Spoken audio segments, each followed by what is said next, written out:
make a commitment, and go as hard as you can at it. It doesn't hurt. You should do it because this is how you make money. God forbid you make a bunch of money. That's the outcome.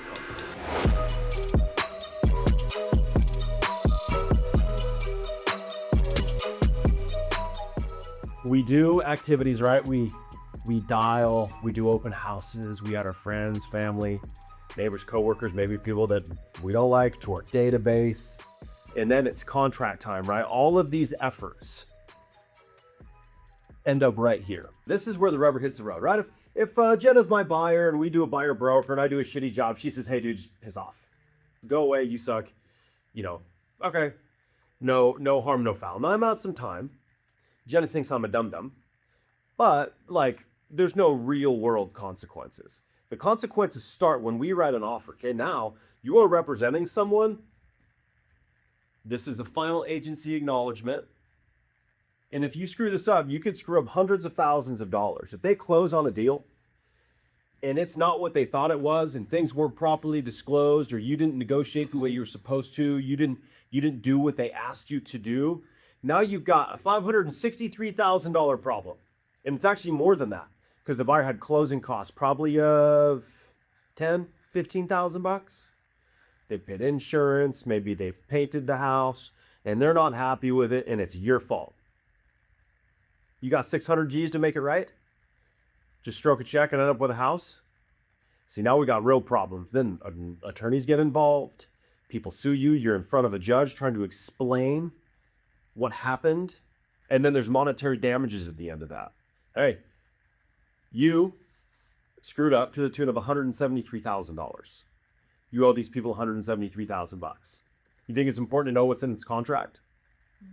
So that's kind of worst case scenario. And that will happen to you if you don't know what you're doing, right? If you got new buyers that fully trust you and you don't know what you're doing and you do dumb things, this can happen. Now, typically it's earnest money that gets disputed. So in this case, 2,000.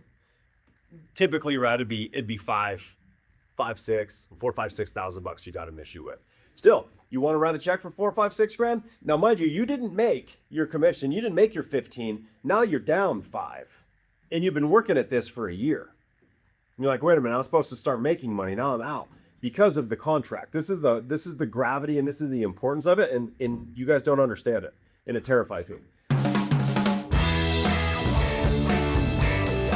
The idea on what an agency acknowledgement page would describe. This needs to be completely filled out. If you notice, Jenna's got all the lines filled out. She's got the lines filled out for the other guy too. That shows care and competence. A lot of times, the agent will put their name in, their brokerage, and not their phone numbers, maybe their email, and maybe the licenses. This all needs to be filled out. And if it's not filled out, EXP, our brokerage, is going to say, hey, you need to get this filled out, and now you have to fill it out and have all parties initial it. Because as soon as a contract is signed, ratified, executed, accepted, any changes now require signatures and agreement on both sides. So if you don't do the final agency acknowledgement, you don't take the time to write your name out, write your office address out, look up the other guy's name, their brokerage, their office address, their phone number, their email, their license numbers, it'll take 3 minutes. Is it easier not to? Well, certainly, yeah. It was easier for me just to yell up the stairs and tell you guys to come down. I learned this in construction. I was probably 7th grade, and there's a term. So you have a piece of hardware, right? So you have wood and nails, and then there's hardware that holds like joist hangers, like you put joists in them. They're metal, and they have these things called hurricane clips, and they're kind of shaped like this. And there's 5 nail holes in each one. And I just took the nail gun, freaking pulled that thing back. It was just boom, boom, boom. So half the nails are not fully penetrated, right? They're not fully penetrated in the wood. This is the wood. Some of them are stuck in and curled to the side. But more importantly, when the inspector came, right? So you get to a framing completion. The inspector comes to make sure the framing was done properly. It's safe. It can hold the load. And they're dying. Like I got my ass chewed. Hardware fills the holes, okay? So each hole gets a nail in it, a nail fully driven, not bent over, done right. Or I had the privilege of, for the next 2 days, pulling all these nails and then going and buying all new hardware out of my paycheck because I screwed it up, blasting it with nails, and then got to work for free, reinstalling everything because I didn't do it right the first time, okay? So hardware fills the holes. So that means if there's lines, they need to be filled out. Is that fair? Like if there's blank spaces, sky slope, zip forms, whatever you use, it's got all the places to fill it out. This isn't rocket science, okay? Attached items and personal property. This is where we start screwing up a lot. This is where we need to communicate with the other agent when we're writing an offer. Hey, buyer wants the fridge, buyer wants the washer dryer in the range, right? If you flip the house upside down and shake it, everything that falls out is personal property. If it's permanently attached like a water heater or a dishwasher, it is a fixture. Fixtures include built-in appliances, floor coverings, blinds, curtain rods, lighting and bulbs, awning, window and door screens, and storm doors and windows. Jenna, have you ever had someone fight over the curtains? No. I have. And I'm like, dude, the contract says the curtain rods stay. What? You didn't read the contract, bro. You're a real estate agent. You make your livelihood, you support your family, and you didn't read the goddamn contract. See how frustrating this can be if you're any good at this job whatsoever? Smart home features and all fixtures and their related items, including remote controls, operating manuals, passwords, and all keys related to the property, including mailbox and outbuildings. Okay? If you're showing the house and it's got a nest in it, is a nest a smart home feature? And what does this say about smart home features? They are a system component. They go with the house. Your seller cannot take the nest off the wall after the offer is accepted. If they want to take their nest, or they want to take in either their smart doorbell, they got to do it before we start showing the house, or you have to specifically exclude it in the MLS and in the sale agreement. You would be amazed. Every word in this contract is there for a reason. Someone sued someone over it. And they're like, wow. If you look a couple years ago, it didn't describe it like this. But people are dumb. They're getting dumber. It hurts my heart. All attached items are included except. So this is where you would say, I'm taking the wood stove, I'm taking the nest, right? But if you don't, it's included. All mounting brackets will or will not stay. All bathroom mirrors will or will not stay. Right now there's an argument over mirrors. So pulls the mirror off the wall and leaves a big tear in the drywall behind it. I'm taking this with me. It didn't say I had to leave it in the contract. Because of that shit, now we have this. Does that make sense? So you got to read it because every word of this was done and it gets revised and revised. They're always perfecting it. So you've got to get clarity on what's included and what's excluded in the house. Okay. Your buyers are going to ask, hey man, is the water heater included? And if you read the contract, you'd say, of course. It's essential related equipment.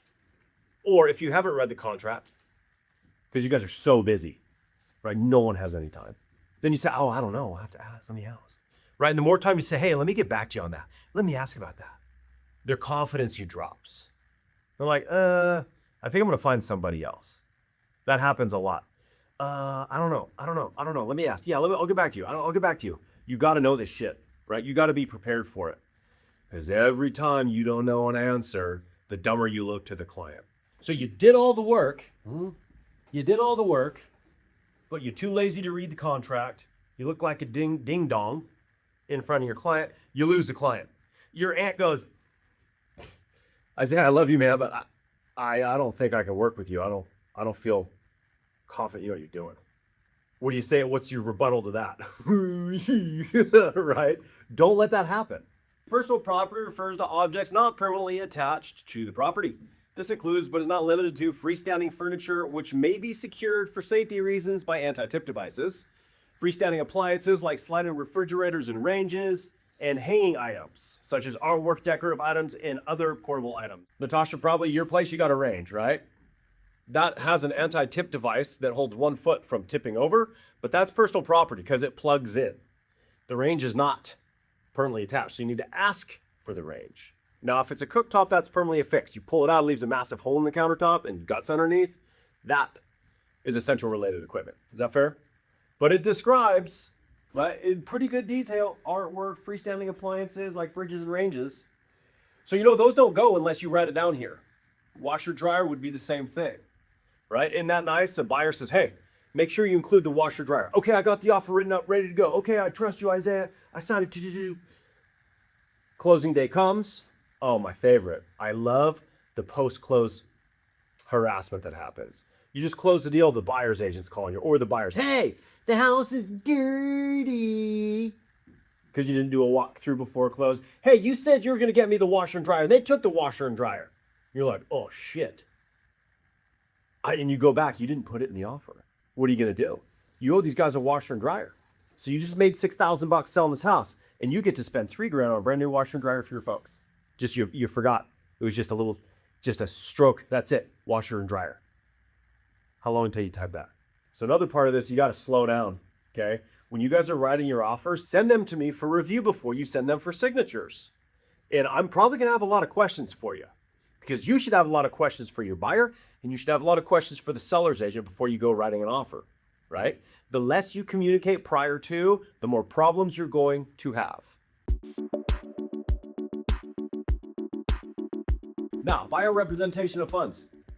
In this section, funds mean the funds required for closing of the property, whether they are the deposits, down payment, or if an all-cash transaction, the full purchase price. But funds does not include the financing described in section 6 or 7 of this agreement. And liquid mean funds that are cash or immediately convertible to cash that are available to buyer. Buyer represents that upon signing this agreement, 1, all funds are liquid. That means the earnest money and the down payment are ready to go now.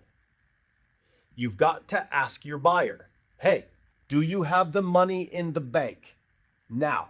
They go, oh no, my mom's giving me money for a down payment. Okay, we get to check. This transaction is contingent upon buyer obtaining liquid funds. Okay, we have to disclose that the buyer actually doesn't have the money. And if you don't disclose, right? So Jennifer forgets to ask her client. Jenna assumes her buyer, like, of course they got $50,000 for the down payment. They wouldn't write an offer if they didn't. But the buyer's like, yo, we don't have that $5,000 for earnest money. You're like, what are you talking about? You forgot to talk about the big, fat buyer representation of funds that's in bold. Again, problem. You need to know if it's liquid. If it's not liquid, it's not contingent though. That's why if you notice, I skipped right to contingent, right? Contingent upon a gift from mommy and daddy. Contingent upon a gift from the employer. Contingent upon the sale of a home. Contingent on receipt of down payment assistance. If your client does not have the money in the bank, and I'm not talking in a safe, it needs to be in the bank. If it's cash, that's a problem. Title companies don't take cash. And typically your cash has to be in your account for 2 statement cycles before the lender can use it. This will hang you up a lot, especially the new guys with buyers that have very little money. This comes up all the time. But you check this box. So the seller's like, up yours, buddy. You didn't disclose that. We now can't buy the house that we want to buy because your dumbass didn't do your job. Is that a problem? And they don't have to accept. Buyer loses their earnest money. They failed to disclose a contingency. They lied. Maybe the seller wouldn't have accepted this offer had they known that they needed a gift for it, because the seller doesn't have time to wait if something happened. So this is very, very important. Actually, every portion of this is very, very important. Okay, seller contributions. Yeah, this is where you get paid or not get paid. So you put buyer agent compensation. Compensation to buyer agent firm in the amount of either a fixed amount or a percentage of the purchase price, except as expressly provided in this agreement or other written agreements. Payment of compensation does not modify any obligation to pay compensation to a real estate agent or modify or create any agency relationships between any parties. Buyer agent's firm is intended to be a third-party beneficiary of this. What this means is when Jenna reps a buyer and the seller agrees to pay Jenna, it doesn't make Jenna their agent. That's all it means. Jenna's not the seller's agent because the seller is agreeing to compensate Jenna. Jenna's still the buyer's agent. The seller still has their own agent.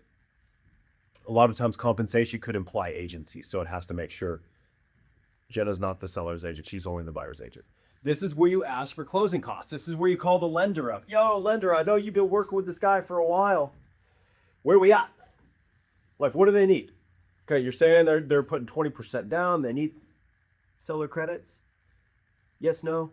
And then you confer with your buyer. Hey, this is the time if we want it, we can ask for the seller to help pay for some of your closing costs. Oh, Adam, what are closing costs? Oh, I'm so glad you asked. Closing costs can include your appraisal. Closing costs include prorated taxes. They can include prepaid insurance and also lender fees. You need to make sure that your buyer understands what the closing costs are. Yes, you have $100,000 down and you've got lender fees on top of that. If you don't want to pay the lender fees, let's ask the seller to help pay for those. Make sense? So if they've got cash, this is the cash section. It removes the appraisal contingency and the financing contingency. So it's either cash or finance. You can't fill them both out. And if you don't check the box, you don't get the contingencies. If your buyer's like, yo, I got cash, fantastic, we're gonna need proof of funds. Next thing comes out of your mouth is, okay, well, I can't get you proof of funds. Then it's not cash. It's that simple. One of my buddies, her client, total screwball, he didn't know how he's gonna buy this thing. He's just like, yeah, just write it as cash. And it wasn't cash. It was a freaking hard money loan. It had all these contingencies and shit tied to it. And I'm like, you're not cash. You're not cash. What do you mean? If it's not in the bank, it's not cash. Real simple. I've had people take a picture of a safe full of cash. I'm like, that is cash, but it's not cash. Okay? You have to get it in. Well, I'm gonna have to pay taxes if I get it in the bank. I'm like, well, you can't buy a fucking house. I don't know what to tell you, bro. Like, we can't take cash. I've had people try to give me cash for earnest money. Okay, if they say I'm a cash buyer, proof of funds. Proof of funds, a letter from the bank stating the buyer has the funds sufficient to close the transaction. They're all weird and clandestine. Don't want you to know how much money they have in the bank because you're gonna rob them. Letter from the bank. A bank statement. It's gotta have their name on it though. Okay, a lot of times people send me a screenshot of a bank statement with money on it, but there's no identifying, there's no way to know it's theirs, right?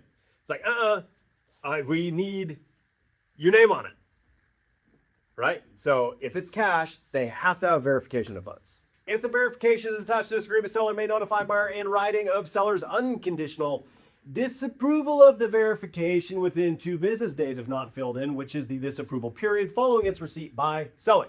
Provided, however, such disapproval must be objectively reasonable. Upon such disapproval, all deposits will be promptly refunded to buyer and transaction terminated. So if your buyer has bullshit proof of funds, the seller can say, no, your name's not on it. It looks doctored. Is that white out? The fonts are mismatched. People try weird stuff all the time. So the seller has 2 business days, that's good for K-Dog to know, to disapprove of the proof of funds. So it's gotta be legit. Has everyone seen this? It's dope. Let's talk to her. Skeptical buyer, oh my.